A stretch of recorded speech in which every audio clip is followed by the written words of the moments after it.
have two customers that are coming here since I started dairying, and one man is buying the Friesian bull calves off me, and the other man is buying continentals. And if I have a few continental surplus, then I go to the market. I wouldn't be trying to get the last euro out of my customers, because they're very important. I want them to come back to me next year, and I'm hoping to be selling them a good quality calf. And look, to try be fair for both sides, for myself and for them. Hello, I'm Emma-Louise Coffey, and you're welcome to the Dairy Edge, the Teagasc Dairy podcast. We're bringing you the latest information, insights and opinion to improve dairy farm performance. In a joint episode with the Beef Edge podcast, dairy farmer Paul Delaney and beef specialist Catherine Egan join me to discuss the importance of genetics in the dairy beef system to maximise performance and profitability. Well, in the depths of calving now at the moment, so we are, and cows are out at grass whenever they get a chance. Today they're not out now because we had a lot of rain here last night, but I would be trying to get out the cows during the day and keep them in at night at the moment. And they're calving strong. We're 2/3 of the way through the calving, and touch wood, everything is going okay.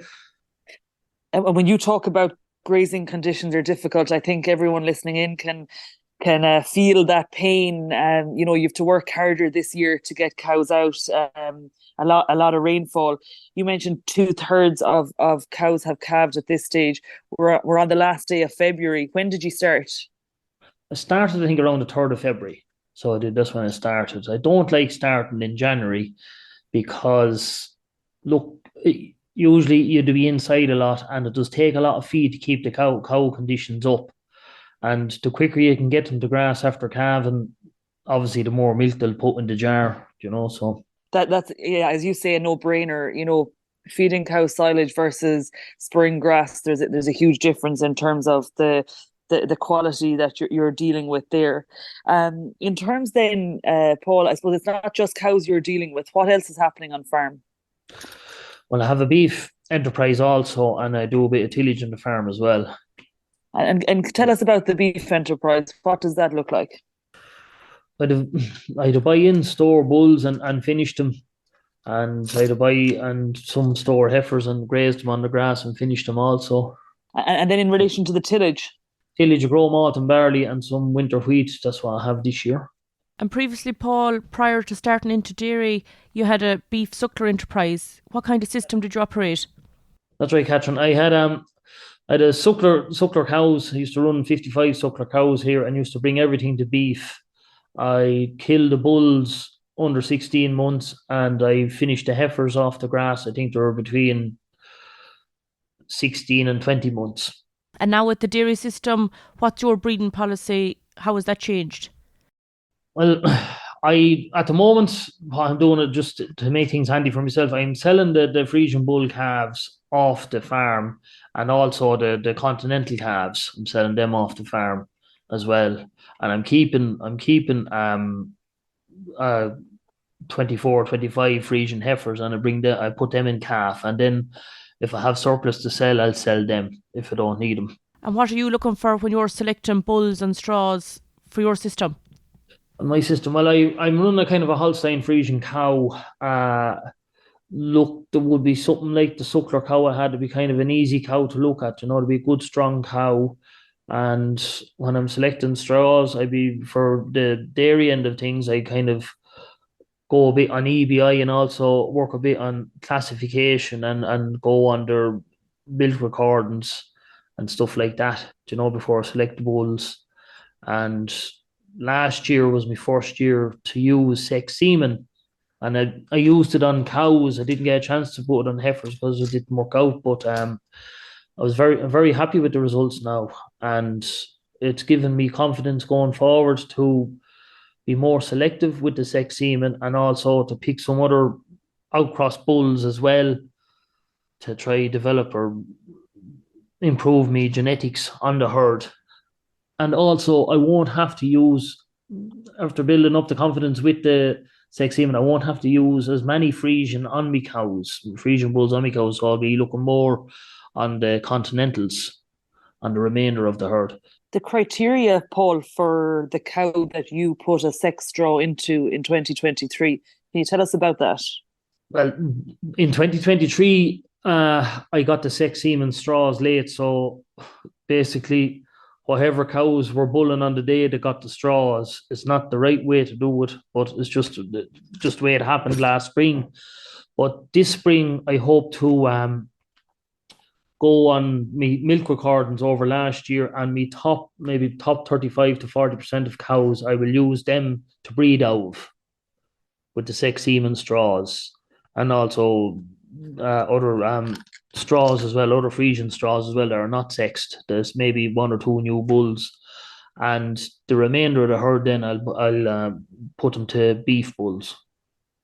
And when you talk about the beef bull, you mentioned the word continental, and I guess, there historically, where you're producing calves for non-replacements, a lot of dairy farmers will go to the Angus or the Hereford with the idea of there's potentially easier calving relative to a continental. Can you tell us the type of beef bull you're using, and I suppose your experience of gestation length, calving difficulty from them? Yeah, well, I've going on last year's records. There was three bulls I used on the Continentals, and that was LM 2014, which was limousine, and LM 5443, and I used a Belgian blue as well, BB 4494, I think are the codes. Now, don't hold me to ransom on that, but uh, I'd have no fear of working them bulls on the Friesian cows, because from my changeover to suckling to dairying, I couldn't get over how quick the Friesian cow calves when she starts calving. Towards a continental cow or suckler cow be arsing around for 3 or 4 hours before they get a water bag out, and then they're up and down and up and down. Towards a Friesian cow, just puts out the water bag and she gets on with it. She puts out the calf. They're a serious cow to calf. And that's an interesting comment. Why do you think it is the case? I mean, you're comparing two different types of cows. I would suggest that potentially the calf that the dairy cow has grown is a slightly smaller animal, given that she herself is a smaller animal than your typical suckler cow. But can you, I suppose, give any real explanation from your experience on that? I think the cows that open up naturally, they open up better, and they're kind of a fitter cow too to calve, and like they're not overly fat like where some sucklers would be. When you be calving some suckler cows or suckler bred heifers, if you have to jack them, sometimes there seem to be a lot of fat deposit around their passageways, and you can see the bits of fat coming out in the afterbirth, and you don't seem to have that with the Friesian cow. And that idea of assisting, you have 2/3 of your herd calve now. Of the cows that are delivering continental calves, are you assisting many of those in terms of the calving jack, or a little bit of a pull, or are they tending to do it themselves? They're tending to do it themselves, because I would be putting the the beef straws on, say, second calvers onwards. My heifers would all get a Friesian straw or a Friesian bull to run with them. And today, at touch wood, I've had no problems. But when I'd be selecting the bulls, I'd give it a looking at their gestation length. If the bulls are calving on if they've the short gestation length, I tend to use those kind of bulls. And also, I prefer to have, if you look into the linear scoring on the bulls, I prefer to have a more muscular bull, or more muscular bull than a skeleton, than a bone bull, because it's easier pull out a muscle calf out of a cow, because the muscle will give, if you know what I mean. But if you have a bony calf, the bone won't give. That's where you run into difficulties with calving. That's just my experience now over the years.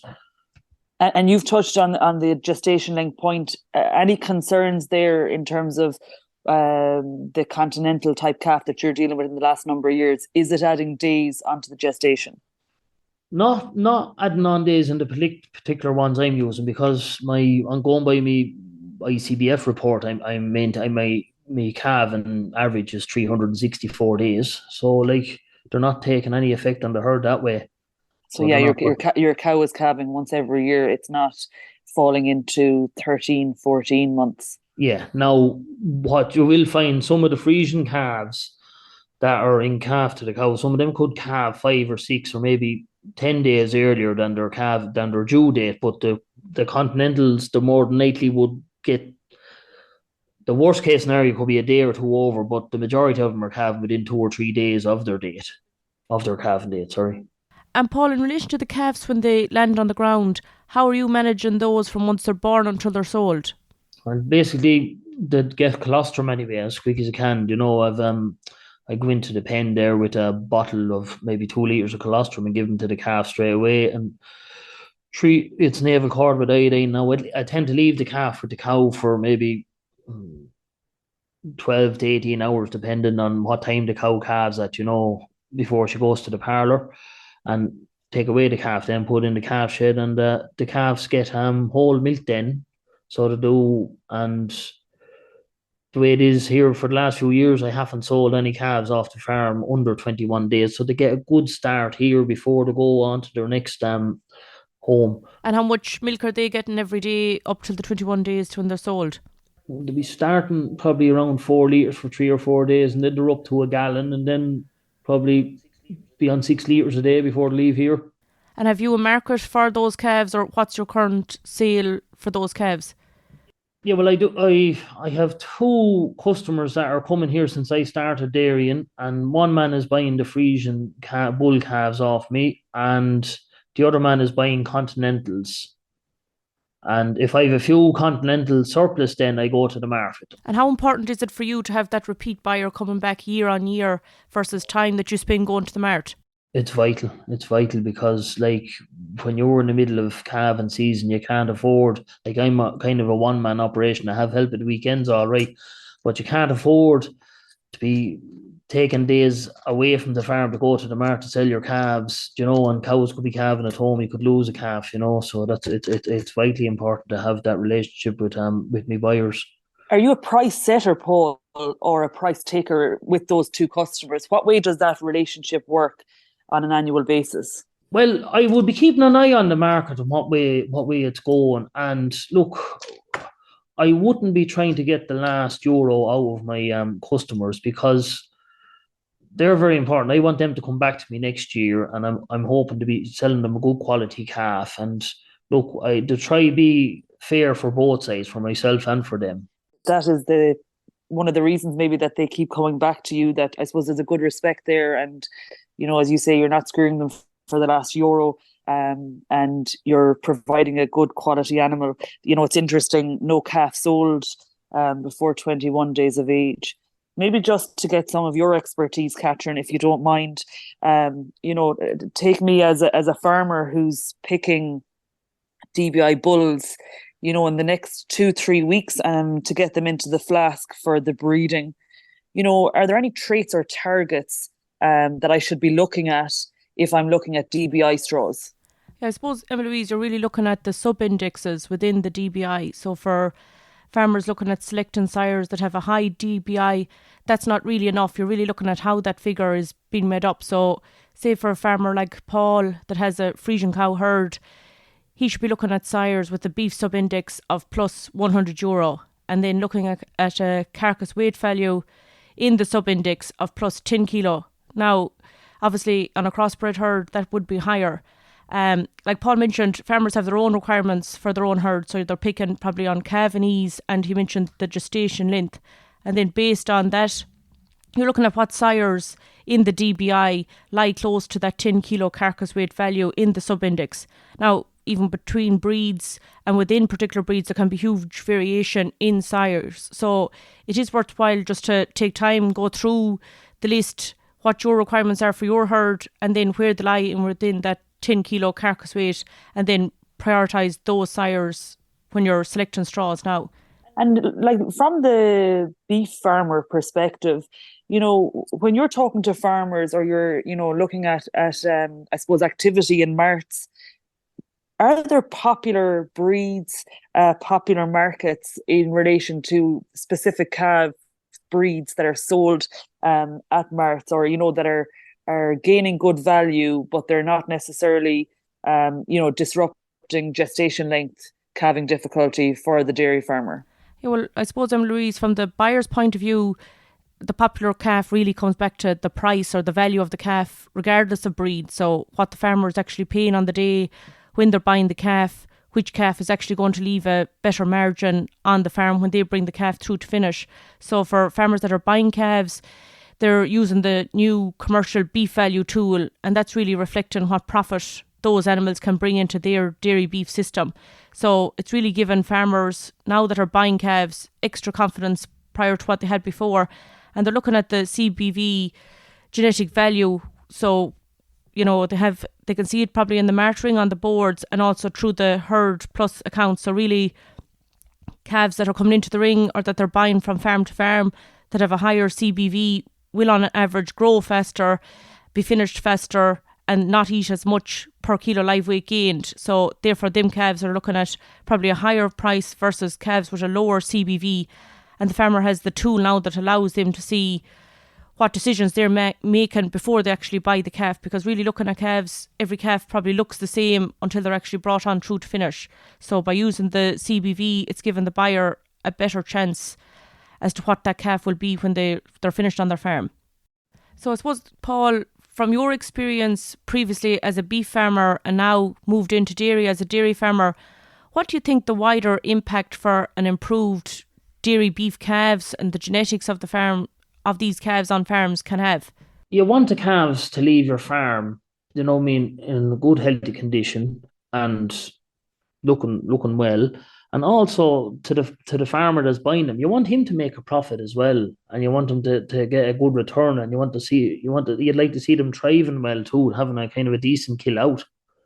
Also, like, we as dairy farmers kind of have to try push this a little more, because like the suckler herd numbers is dropping, and there's going to be more men probably might come down the road of buying calves and rearing them to beef, and we want to be producing the right calf that will tick all the boxes. And also, now I hate saying this, but as much as a lot of us don't really have much time for beef factories, like I'm hearing reports of their boning halls giving out about the amount of meat they're taking off some of the carcasses. And if we have better beef calves going forward, they will in turn have more beef coming that they're able to bone off their carcasses. And then it's kind of a win-win sort of for everyone.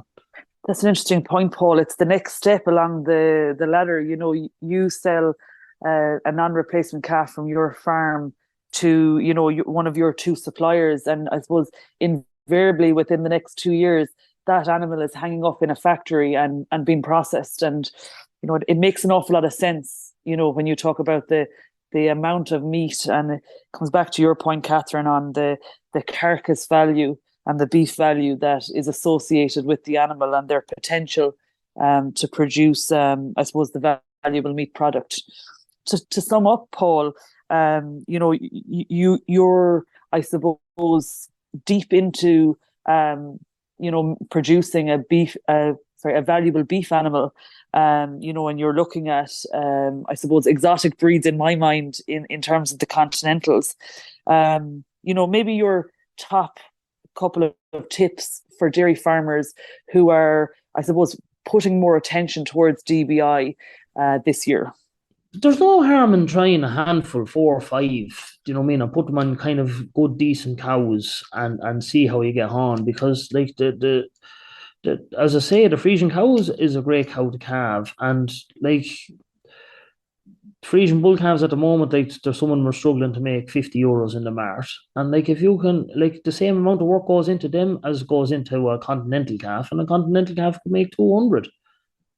So like it's about, we could put more money into our pockets and doing the same work, and the straws are roughly the same price as well in the AI companies. So like I would strongly urge farmers to experiment just a handful even to see how they get on. And then if they grow a bit of confidence, if they get on well with the 2 or 3 or 4, wherever they choose, to maybe double it up the following year or maybe more. That's great. Thank you, Paul. No problem, Emma-Louise. You're very welcome. That's it for this week's episode of the Dairy Edge podcast. And my thanks to Paul Delaney and Catherine Egan for joining me on this week's show. Don't forget to rate, review, and listen on Apple, Spotify, or wherever you get your podcasts. And for more information, go to the Teagasc website at teagasc.ie. I'm Emma-Louise Coffey, and join me next time for your Dairy Edge.